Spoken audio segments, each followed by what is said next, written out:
Bonjour à toutes et tous et bienvenue dans cette formation sur la préparation de l'oral de concours. Alors aujourd'hui, je vais vous parler d'une question qui revient de manière assez régulière dans les oraux de concours. Ce sont les sanctions disciplinaires dans la fonction publique. Alors, c'est quelque chose que je connais bien puisque je suis directeur des ressources humaines dans une collectivité. Je ne vais pas vous dire que je sanctionne tous les jours, mais ça arrive quand même dans le cadre d'une carrière. C'est un secteur que je connais bien. Et je vais vous aider à répondre à cette question pour être le plus précis possible le jour de votre oral de concours ou même d'écrit sur des questions à développer. Alors, il y a plusieurs points que je veux voir. Le premier principe, c'est qu'il n'y a pas de texte écrit qui va vous dire, comme en droit pénal, vous savez, en droit pénal, je dis n'importe quoi, mais si tu as un excès de vitesse de 20 km/h, tu vas payer une amende de tel tarif et on va te retirer autant de points. Si tu, je sais pas moi, braques une banque, bah, tu risqueras tant d'emprisonnement. Si tu, je sais pas, tu escroques une personne, tu auras tant d'amendes et tant de prison. Ça n'existe pas dans le droit disciplinaire de la fonction publique. Ça va dépendre de ce qu'on appelle l'autorité territoriale, en tout cas dans la fonction publique territoriale, ou le chef de service de la fonction publique d'État, c'est-à-dire celui qui sanctionne le maire, le président du département, le président de la région, par exemple. En fonction de sa personnalité, de ses valeurs, il va sanctionner plus ou moins fort. La seule chose qu'on lui demande, c'est qu'il n'y ait pas de disproportion dans la sanction. On va parler après des sanctions. Donc, il ne faut pas qu'il y ait de disproportion dans les sanctions. Voilà, on ne va pas renvoyer quelqu'un qui a été en retard 3 fois de 4 minutes. Non, ça serait disproportionné. Il y a d'autres sanctions pour ça. Mais il faut qu'il y ait une faute pour sanctionner. Donc la faute, dans la fonction publique, ça va être, je sais pas moi, un défaut de surveillance, des retards répétés, du vol, de la violence, plein de choses qui sont des fautes qui peuvent être punies pénalement ou pas, ça dépend. Hein, on peut sanctionner pour un défaut de surveillance dans une crèche des enfants qui partiraient parce que le personnel ne les aurait pas supprimés. Ça peut être quelqu'un qui va se répandre sur les réseaux sociaux en critiquant son autorité territoriale. Ça va être quelqu'un qui refuse d'obéir à un ordre. Voilà, il faut qu'il y ait une faute pour qu'il y ait sanction. Alors, quelles sont ces sanctions, me direz-vous? Il y en a 4 groupes. 4 groupes de sanctions dont on va parler progressivement. Donc là, le premier groupe, c'est les sanctions les plus faibles. Avertissement. Un avertissement, c'est un simple courrier qu'on envoie à l'agent. C'est pas bien ce que vous avez fait. Deuxième niveau de sanction, le blâme. Un courrier qu'on envoie à l'agent, c'est pas bien ce que vous avez fait, mais ce courrier, la différence du premier, il va rester dans le dossier de l'agent. Troisième sanction, l'exclusion temporaire de fonction, de 1 à 3 jours.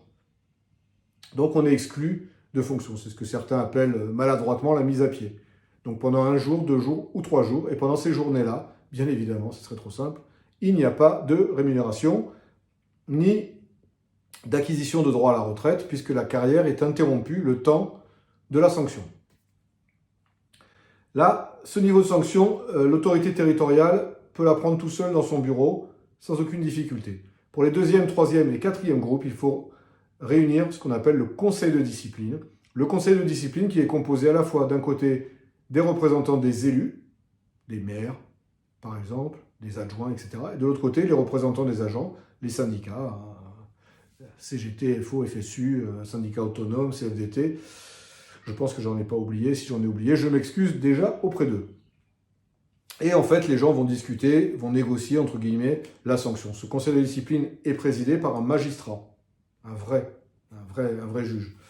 Donc il y a des témoignages, on écoute les gens, et puis on discute sur le niveau de sanction qui va être attribué, et on va voir si on accepte d'attribuer la sanction que l'autorité territoriale souhaiterait donner. Alors ces sanctions, quelles sont-elles? On va monter en gamme. Après, donc, nous avons l'abaissement d'échelon,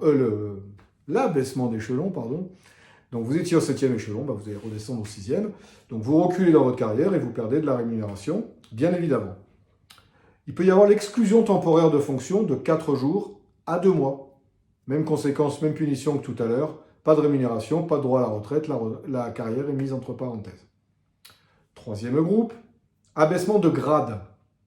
Vous étiez rédacteur principal 2e classe, vous redevenez rédacteur. Vous étiez adjoint technique principal de première classe, vous redevenez adjoint technique principal de deuxième classe. Donc bien évidemment, on recule dans la carrière et la rémunération, elle chute. Autre sanction, j'ai un trou de mémoire, c'est horrible, donc je couperai peut-être au montage ou pas. Je ne l'ai plus en tête. L'exclusion temporaire, pardon, c'est la fatigue, jusqu'à 2 ans.